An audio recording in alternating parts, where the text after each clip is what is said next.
Bismillah walhamdulillah wassalatu wassalamu ala rasulillah Sayyidina Maulana Muhammad ibn Abdullah wa ala alihi wa sahbihi wa man walah wa la hawla wa la quwwata illa billah amma ba'd. Alhamdulillah, syukur kehadirat Allah subhanahu wa ta'ala, masih diberi umur panjang, diberi kesehatan oleh Allah subhanahu wa ta'ala, bisa menghadiri majelis ilmu. Mudah-mudahan selalu diberi kesehatan oleh Allah subhanahu wa ta'ala, kesehatan zahir maupun batin.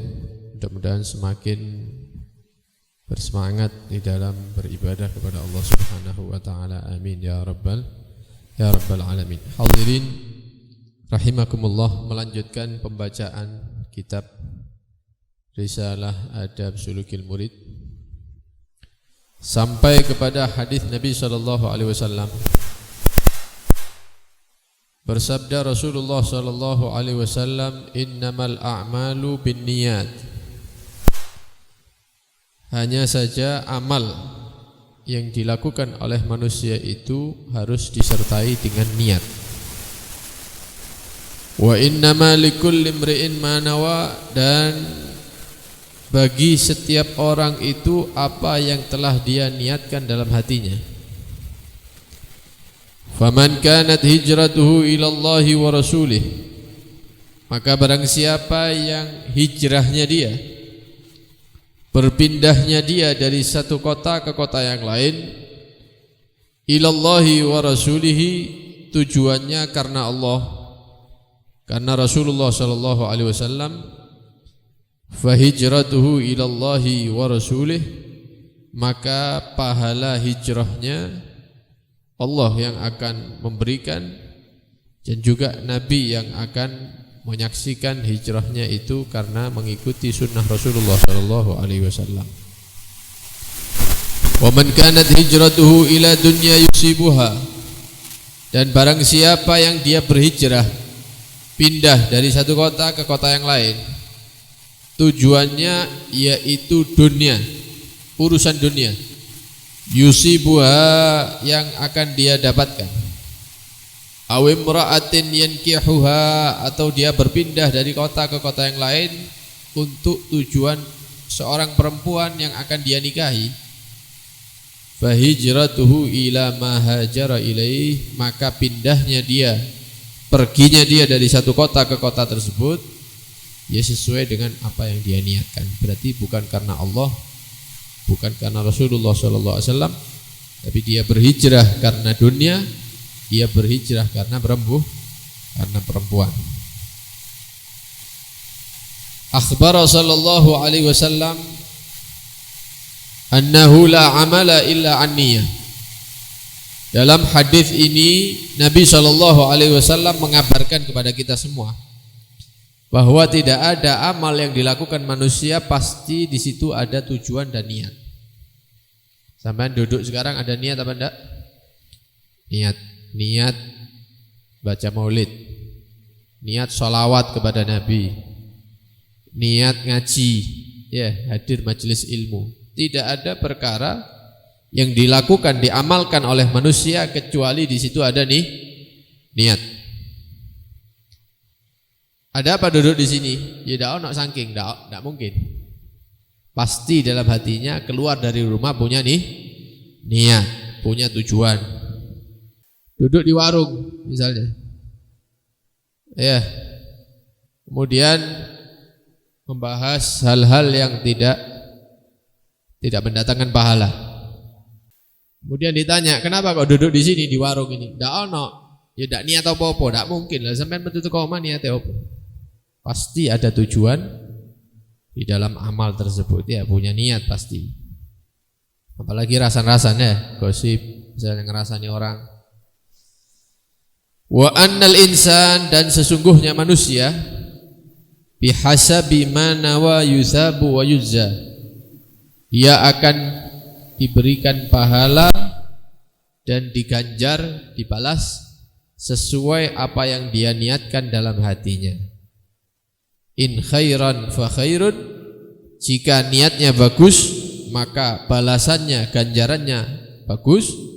Wa in syarran fa syarrun, jika niatnya itu jelek, buruk, maka balasannya, ganjarannya juga buruk.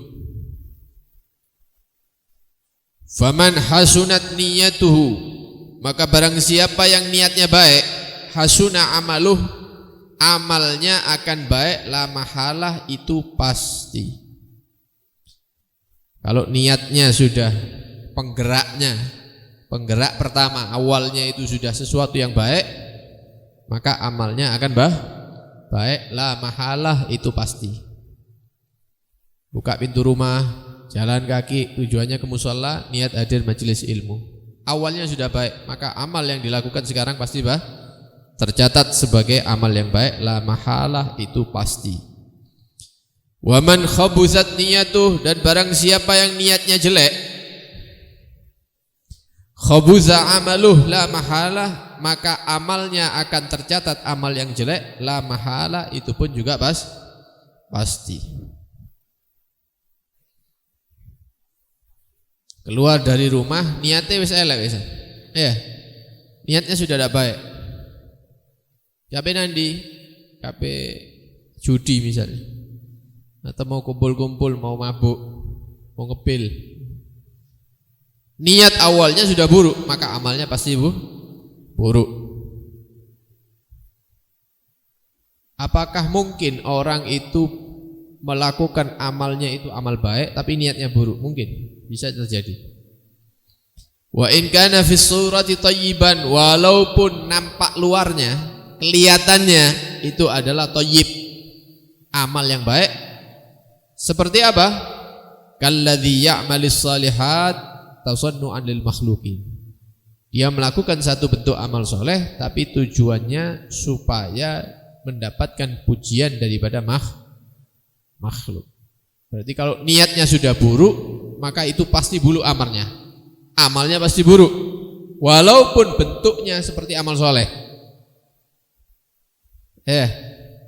Sholat sunnah, padahal tidak tahu sholat sunnah ini. Sholat duha, kenapa? Karena di belakangnya ada calon mertuanya, misalnya.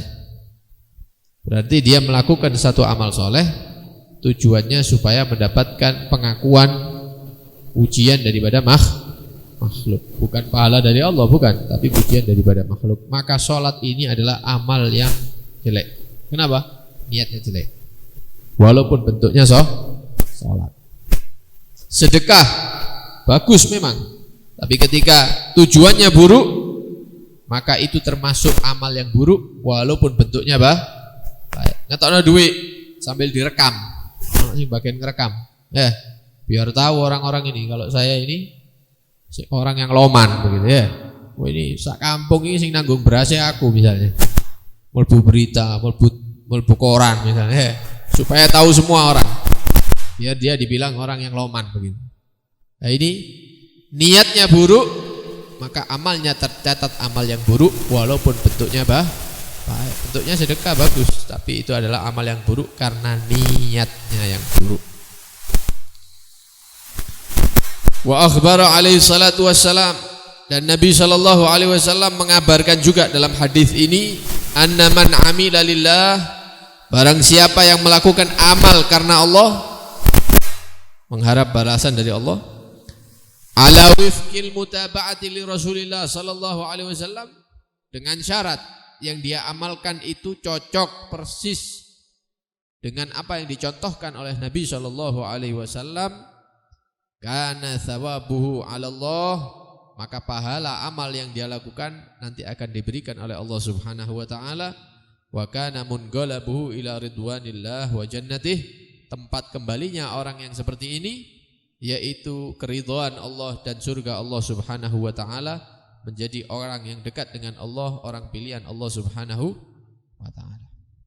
Syaratnya mengamalkan karena Allah, ingin balasan dari Allah, juga cocok dengan yang diajarkan oleh Rasulullah sallallahu alaihi wasallam. Ojo ngarang-ngarang dhewe, tapi mengikuti daripada Rasulullah sallallahu alaihi wasallam, maka kita akan mendapatkan surga Allah, ridha Allah, dekat dengan Allah, dan kita menjadi orang pilihan Allah Subhanahu wa taala. Wa anna man qasada ghairallah, dan barang siapa yang niatnya tujuannya ketika amal bukan selain Allah, ya, bukan tujuan Allah, tapi selain Allah tujuannya, makhluk tadi itu. Amal untuk selain Allah, amal untuk makhluk. Kana thawabuhu wa jazaohu, maka ganjarannya, balasannya indaman tasanna alahu, yaitu suruh minta sama orang yang ente dulu mengamalkan itu untuk mendapat pujiannya dia. Salat karena dilihat orang, maka nanti di akhirat ketika dia mengharapkan pahalanya, maka Allah akan menyatakan, minta pahala jangan sama saya, sama orang yang kamu salat di depannya dia itu. Nah, minta ke sana. Ya, tidak mungkin ada makhluk yang bisa ngasih pahala, tidak ada. Yang ngasih pahala itu Allah. Barang siapa yang beramal karena makhluk, maka pahala dan ganjarannya nanti suruh minta sama orang yang dia melakukan amal itu karena dilihat orang tersebut. Wa ra'alahu mimman la yamliku lahu wala li nafsihi dharran wala naf'an wala mautan wala hayatan wala nusyura. Suruh minta pahala sama orang yang kita riak, mengamalkan sesuatu dengan riak karena sebab orang tersebut. Suruh minta sama dia, padahal makhluk ini tidak memiliki apapun, yang memiliki itu Allah. Bahkan dirinya sendiri itu milik Allah. Tidak bisa memberikan bahaya, makhluk itu tidak bisa memberikan manfaat, tidak bisa mematikan, tidak bisa menghidupkan, tidak bisa juga membangkitkan. Yang bisa semuanya ini hanyalah Allah Subhanahu wa ta'ala. Kalau ada orang amal karena makhluk, maka rugi. Kenapa? Tidak ada yang ngekei pahala. Kalau dia amal karena Allah, maka Allah akan memberikan pahala, karena segala sesuatu ini milik Allah Subhanahu wa ta'ala. Sebagaimana dalam persis dengan satu hadis Rasulullah sallallahu alaihi wasallam pernah mengatakan, akhwafu ma akhafu alaikum asyirkul asghar. Ada hal yang paling aku takutkan terjadi pada diri kalian, yaitu syirik yang kecil, kesyirikan yang kecil. Kalau kesyirikan yang umum itu nyembah berhala, nyembah ini, nyembah itu, insya Allah kita selamat, insya Allah. Ya, tidak ada yang mau, walaupun dikasih uang. Jika engkau nyembah ini misalnya dikasih uang sekian, insya Allah kita menolak. Tapi yang ditakutkan oleh Rasulullah bukan kesyirikan itu, yang ditakutkan yaitu kesyirikan yang kecil. Wa ma huwa ya Rasulullah? Ada sahabat tanya, apa itu kesyirikan yang kecil ya Rasulullah? Qala ar-riya, riya, amal karena makhluk, bukan karena Allah. Ini syirik kecil. Seakan-akan dia melakukan amal ini bukan karena Allah, tapi karena orang A misalnya. Loh, berarti menyamakan orang ini dengan Tuhan. Orang beramal untuk Allah, untuk Tuhannya. Ini beramal untuk orang, untuk makhluk, seakan-akan mensyirikkan Allah. Ini syirik yang kecil. Yaqulullahu ta'ala, maka Allah akan menyatakan yauma yujazil ibad, ketika membalas amal-amal hambanya.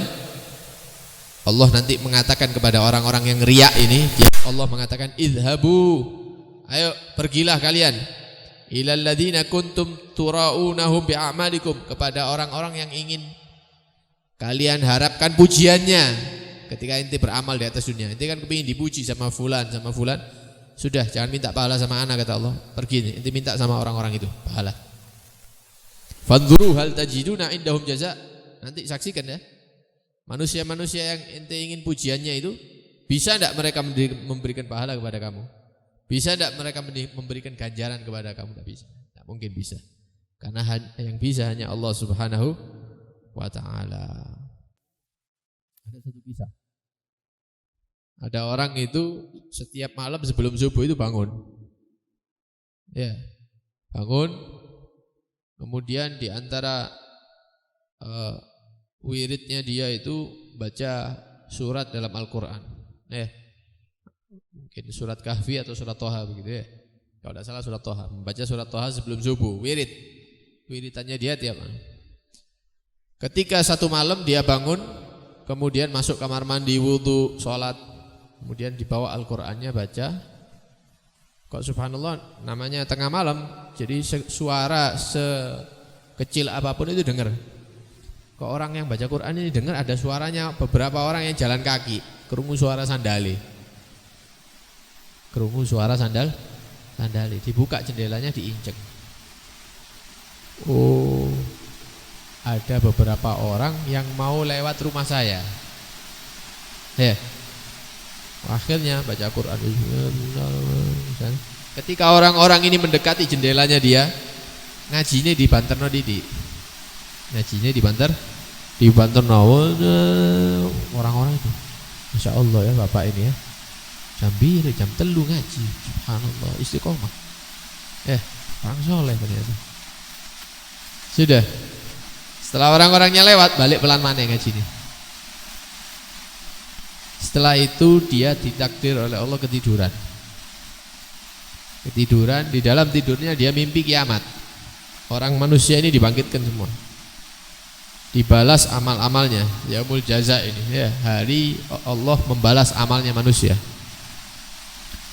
Orang ini dipanggil sama Allah, fulan, berdiri, dibalas amal-amalnya ini, kebaikannya, keburukannya semua ditimbang. Kemudian dia menyaksikan pahala bacaan Qur'annya di tengah malam. Dicek dari dia mulai tahun sekian sampai tahun sekian, pahalanya ada semua. Kok ada satu catatan, di situ pahalanya tidak sempurna. Maka dia protes sama malaikat. Malaikat, itu pahala bacaan Quran saya di tengah malam itu kok ada yang tidak sempurna, ada yang kurang gitu katanya. Loh, ya memang seperti ini katanya. Oh, tidak bisa, saya istiqomah kok baca surat Toha itu tiap malam. Kok bisa ada yang tidak sempurna pahalanya?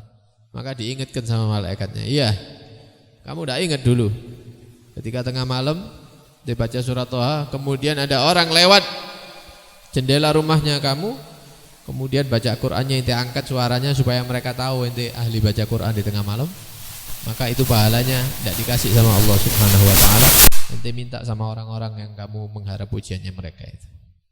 Orang itu langsung bangun, ya, dilihat dia masih hidup, dikira sudah mati nih ya, masih urip. Akhirnya dia tobat, ya. Bacaan Qur'annya diulang dari awal lagi. Kenapa? Takut nanti di hari kiamat pahalanya tidak sempurna. Nah, ini bahaya ini ya. Karena itu kalau mau beramal jangan karena makhluk, tapi dipaksa, diusahakan semaksimal mungkin melakukan apapun amal ya Allah Subhanahu wa ta'ala. Siapapun ya, yang bapak-bapak ini kerja jangan sekedar kerja, diniati untuk Allah, karena Allah memerintahkan laki-laki untuk menafkahi istri dan anaknya dengan cara yang baik, dengan rezeki yang halal. Insya Allah nanti Allah yang membalas pahalanya, Allah yang memberikan pahalanya kepada kita semua insya Allah. Ibu-ibu ya, kalau jaga anak-anak di rumah, masak, bersih rumah, ya ojo ambil gerundel ya. Kayak aku ngelakoni ini, ya misalnya demi ini, demi itu, jangan demi, nanti tidak ada pahalanya. Tapi lakukan itu karena Allah. Setiap hari panen pahala nanti. Melakukan pekerjaan rumah karena Allah memerintahkan untuk membantu suami di rumahnya. Ya, diniati yang baik-baik, insya Allah nanti apa yang kita amalkan sehari-hari tidak sia-sia, tapi mendapatkan ganjaran dan balasan yang besar dari Allah Subhanahu wa ta'ala insyaallah. Amin ya rabbal alamin. Kita mohon kepada Allah Subhanahu wa ta'ala, mudah-mudahan Allah Subhanahu wa ta'ala menjadikan apa yang kita pelajari pada malam hari ini menjadi ilmu yang bermanfaat ya. Mudah-mudahan Allah Subhanahu wa ta'ala memberikan kepada kita kamalal mutaba'ah, sempurnanya mengikuti Nabi sallallahu alaihi wasallam, baik dalam akhlaknya, amalnya, ucapannya, zahir maupun batin. Mudah-mudahan Allah menghidupkan kita sesuai dengan sunnah Nabi, mewafatkan kita mengikuti Nabi sallallahu alaihi wasallam. Itu semuanya rahmat dari Allah Subhanahu wa taala. Amin ya rabbal alamin. Allahumma inna nas'aluka bi annaka antallahu alladzi la ilaha illa anta al-hannanul mannan badi'us samawati wal ardi ya dzal jalali wal ikram an tarzuqana kamalal mutaba'ah li 'abdika wa rasulika sayyidina Muhammadin sallallahu alaihi wasallam bi akhlaqihi wa amalihi wa aqwalihi zahiran wa batinan wa tuhyina wa tumitana ala dzalik bi rahmatika ya arhamar rahimin. Allahumma rabbana lakal hamdu hamdan katsiran tayyiban mubarakan fihi kama yanbaghi li jalali wajhika wa 'azimi sultanik Subhanaka la ilma lana illa ma 'allamtana innaka antal alimul hakim. La ilaha illa anta subhanaka inni kuntu minadh dhalimin. Wa sallallahu ala sayyidina Muhammad wa alihi wa sahbihi wasallam tasliman katsira walhamdulillahi rabbil alamin. Wassalamualaikum warahmatullahi wabarakatuh.